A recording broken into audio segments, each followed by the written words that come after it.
আমাদের আবার কষ্ট কিসের? আমরা কি চাইলেই সারাদিন কাঁদতে পারবো?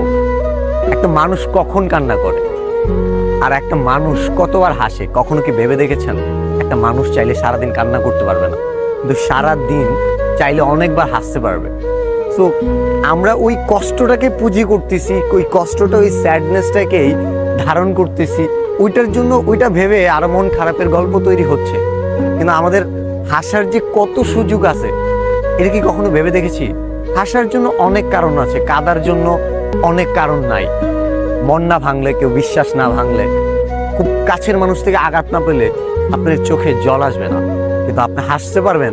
একজন অপরিচিত একটা মানুষ আপনার সাথে কথা বলতেছে, আপনার সাথে মিশতেছে, কাউকে কখনো জীবনে দেখানো নাই, একটা চায়ের দোকানদার ভালো করে চা বানাইছে, ওই চায়ের চুমুক দেওয়ার পরেও আপনি দোকানদারের দিকে তাকায় বলতে পারবেন আজকে চাটা অনেক ভালো হয়েছে।